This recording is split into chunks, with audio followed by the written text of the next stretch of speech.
Welcome back. We are entering into the next unit, amino acids and proteins. In this lesson, we are going to study the structure and other functional properties of amino acids and proteins, while we will study the metabolism of proteins in your fourth semester. Do you have any proteins in your body? Proteins. Actually, we have a lot of proteins in the body. Proteins are very much essential for our day-to-day survival. Proteins are essential for the survival of any living organisms on earth. And proteins are actually polymeric compounds. They are polymers and their building blocks are called amino acids. We say proteins are made up of amino acids. Many amino acids join together to form a linear peptide chain, a polypeptide chain, which in turn will form the protein. And this is a famous quotation by J. Berzelius. Who was Berzelius? Berzelius was actually a famous personality in the history of biochemistry. He has played very important roles in elucidating biochemistry as we see today. Just refer the internet and find out who was J. Berzelius. What's the importance of proteins in our life? What do you see here? What you see here is actually a polar bear. The polar bear is protecting its cub. You can see snow all around.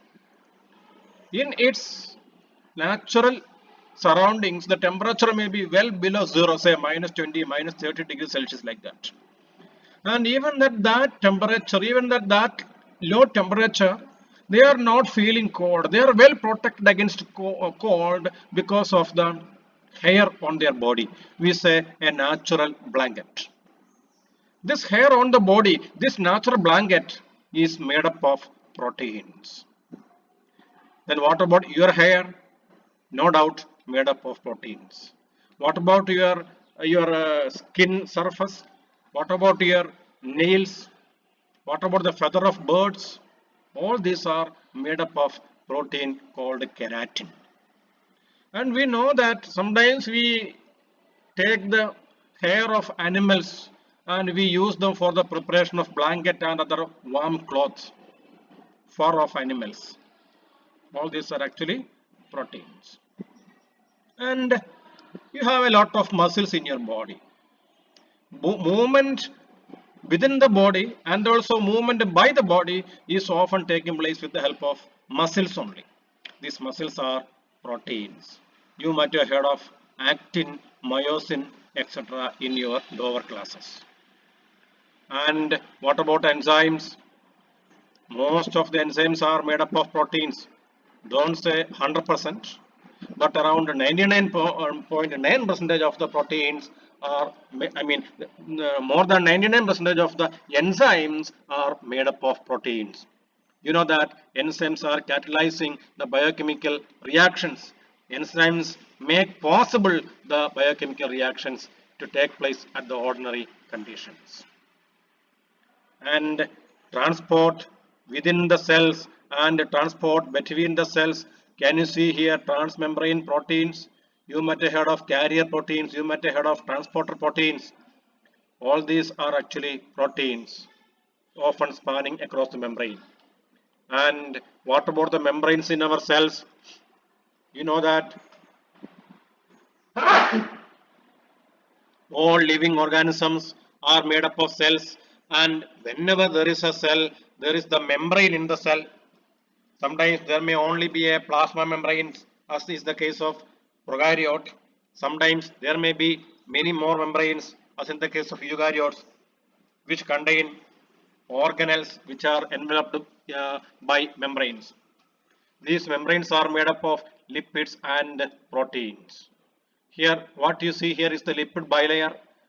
penetrating into the lipid bilayer, you can see the proteins. Of course, proportion of the proteins in the membranes vary depending upon the type of the cell and depending upon the organism, etc. But basically, membranes consist of proteins also. That means proteins are there in every eukaryotic and prokaryotic cells. And what you see here is your RBC. Inside the RBC, you have what we call hemoglobin. Do you know that the hemoglobin consists of proteins? Hemoglobin consists of 4 chains of proteins, and there are many more functions for proteins we are going to see. Biological functions of proteins. As enzymes, as catalysts, we have seen it. Some proteins bind other molecules for storage and transport. For transport, we know that hemoglobin is transporting oxygen and carbon dioxide. And for storage, ferritin is a protein that is binding with the iron. Like that, there are several storage proteins as well. We will study about ferritin in your 4th semester. As I told you earlier, several proteins are serving as pores and channels for transmembrane proteins of molecules and ions. Tubulin, actin, collagen, etc. provide support and shape to the cells. You may be wondering, animal cells are not having any cell wall. Still they are maintaining their shape and structure to a great extent. Why? Because you might have heard of something called a skeleton, cytoskeleton. The cytoskeleton also is made up of proteins. Then proteins can do mechanical work. For example, the movement of flagellum and separation of the chromosomes at mitosis. You might have heard of something called spindle fibers, which are made up of proteins. Proteins play a role in the information flow in the cell. You might have heard of the central dogma of molecular biology, that the genetic information is carried on the DNA. First of all, it is transferred onto the RNA, then they are transferred onto the proteins. So very important functioning of the proteins. Some of the proteins are acting as hormones. For example, you have heard of insulin, and many other hormones are there which are made up of proteins, and they are acting as very important signaling molecules within the body. Proteins on the surface of the cells often act as receptors for binding to various ligands. And you might have heard of antibodies. When an antigen is entering your body, when a toxic material, when a foreign material is entering our body will retaliate by producing proteins called antibodies. Antibodies are actually basically proteins. So proteins are responsible for a variety of functions in our body, and without proteins actually we will not be able to survive. I told you proteins are made up of amino acids. What's an amino acid? An amino acid is a compound which contains an amino group and also an acidic group. Look here, this is a carbon. We call it alpha carbon. This carbon has a valency of 4. One of the valency is always occupied by an amino group. Another valency is always occupied by a carboxylic group. That's why we call it amino acid. And of course, the third valency is always by a hydrogen atom in almost all amino acids. Then how these amino acids differ from each other? There are actually 20 types of amino acids in the proteins. How these 20 types of amino acids differ from each other? Because of a variable group, we simply call it R group. The variable group is called R group. Depending upon the R groups, the amino acids are different, they have different properties, and accordingly we have given them different names as well. In your higher secondary classes, you might have heard of something called methane. What's methane? Methane consists of a carbon atom and it is bonded with 4 hydrogen atoms. You see, this structure of the amino acid is almost similar to that of methane. That's why we often say Amino acids are substituted methanes. Amino acids are substituted methanes. In the chapter of carbohydrates, you might have studied glyceraldehyde, the L and D forms of glyceraldehyde. Here, the structure of amino acids are actually the structure of the amino acid is similar to that of glyceraldehyde in some aspect. We studied here there is the asymmetric carbon atom.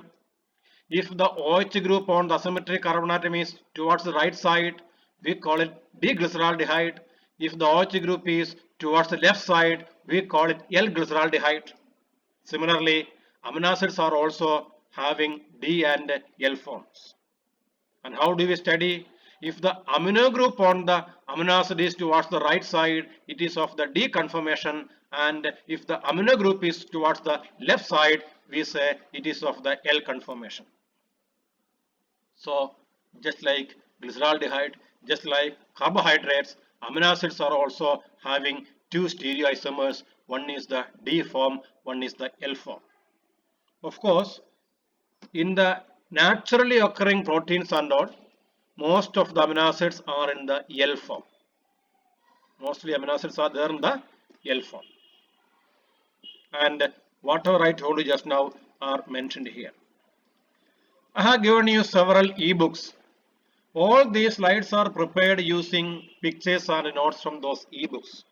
Can you tell me from which textbook is this diagram or this paragraph? Whenever you see such a slide, you should be able to identify the textbook from which these slides are taken.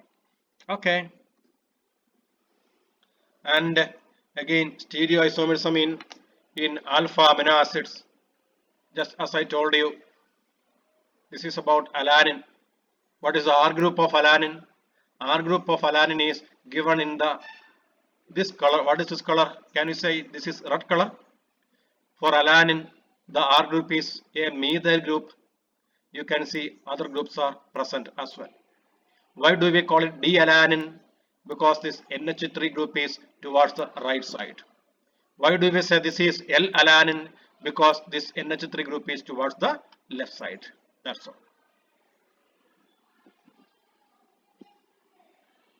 You see, in the nature, the L form of the amino acid may transform itself into D form. Of course, that depends upon the temperature as well, because at a temperature of 100 degrees Celsius, L-aspartic acid will be converted into D-aspartic acid in about 30 days. But at 37 degrees Celsius, it will take around 350 years. And at 18 degrees Celsius, it will take about 50,000 years. And it is taking place naturally. So if you get a fossil, by estimating the ratio of D and L amino acids, we can estimate the age of the fossil. You see, biochemistry in action.